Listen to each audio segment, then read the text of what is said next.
Rajesh is going to talk about the solar powered waste compactor and how it can significantly help in our solid waste management. My name is Rajesh. I am a professional blogger. I write about renewable energy technologies for India in my blog solarwindhydroenergy.com. So today's topic is solar powered waste compactors for efficient waste collection and source segregation for generating electricity power through organic waste. So that's my topic today. Next slide please. So what are the problems we are facing today? One is the limited waste carrying capacity of dustbins, due to which we have waste all around the dustbin. Of course, people also don't put it inside the dustbin, that's another problem. Overflowing waste from the dustbin because of waste collection not being on time, that's another problem. So yeah, another big problem is organic waste, our kitchen waste, our fruit, vegetable waste, our food waste being mixed with the inorganic waste like plastic, paper, etc. Now what happens is this slush, when it happens, it can actually seep through the land and pollute the land and pollute the water table also. So that's another issue. Not enough power. When will we have enough electricity? I don't think we are going to have it anytime soon. So next slide please. So this is a solar powered compactor which you see in the photo. It's actually in use in US, UK and some developed countries. What happens is the waste, when it's thrown into the dustbin, the solar power compactor actually compresses it and creates more space. So it happens automatically, nothing, you don't have to do any manual intervention on it, and it's operated through a solar panels. Can I have the next slide please? So as I said, it's operated through solar panels. Solar panels have a life of 25 years, so that will not be an issue. Automatic compression of waste. Manually, we don't have to do anything. It is done automatically based on input from sensors which are installed in it. Compactors create more space and they increase waste collection by about 5 to 6 times than the normal capacity. We need 2 units, one for organic waste and another for inorganic waste, because organic waste cannot be compressed, it has to be collected as such, but inorganic waste can be compressed and collected separately. Next slide please. These solar powered compactors also have a smart communications module.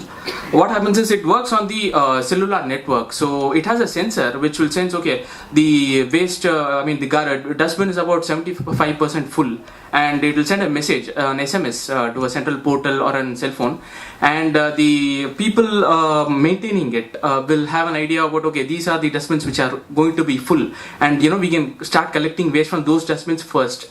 So it will both reduce the number of visits that are required in each individual dustbin, and also it will reduce the fuel, and it will basically make it faster. The next slide please. Okay Rajesh, your idea is great, but the cost is like $3,000 US, 1,80,000 for a single dustbin. So it is something which is kind of looks insane, but we have to look at ways beyond importing them. With the kind of inflation that our rupee is going through, I don't think importing will be a good idea. So this is actually simple technology. There is not any rocket science or anything involved in it. So we can easily develop it. A group of engineering students can do it actually. And Big Belly Solar is one pioneer in manufacturing this. So we can also engage them for technology transfer, and we can develop it locally so that it becomes cheaper. Can I have the next slide please? So you can't keep something on the road worth some 1 lakh rupees and expect that it will not be stolen. So that's an issue we are going to face. Maintenance is required, yes.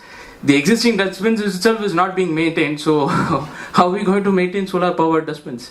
High initial cost, the system has been working well in developed countries, but in developing countries people have not experimented with it much, both because of the people's attitude and also because of the cost. But until we experiment, we will not know actually. Next slide please. This is another step. This is something like generating power using biogas plants. What happens is, when we put waste in our homes, we have to put it in 2 dustbins. One should be for organic waste and another should be for inorganic waste. Same goes for the dustbin on the street. One dustbin should be there for organic waste and another dustbin should be for inorganic waste. If we don't do this, no waste management can be done. Nothing can be done. So this should be made compulsory. Compulsory source segregation is very, very important. Can I have the next slide, please? Okay, so once we have done the source segregation, what we will have is we'll have a lot of food waste, organic waste, which we will all collect in one place. So using organic waste, we can actually generate power. So this is a power generation unit which you will find at Pammal, which is a suburban area of Chennai. It's in Kanchipuram district. So what they have done is, using all the waste, organic waste generated in Pammal, they are generating about 45 units of electricity per day, and they are powering 80 street lamps using this system already.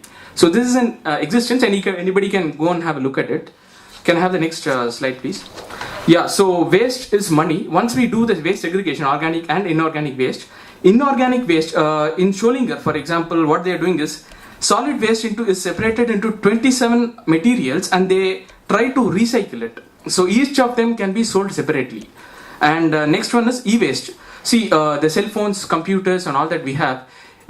You don't know how much of gold, how much of platinum, how much of rare metals are into each of these cell phones. So these things can be actually separated from cell phones and can be sold separately. So this also can be done once we have all the inorganic waste and e-waste together. Yeah, that will be my presentation.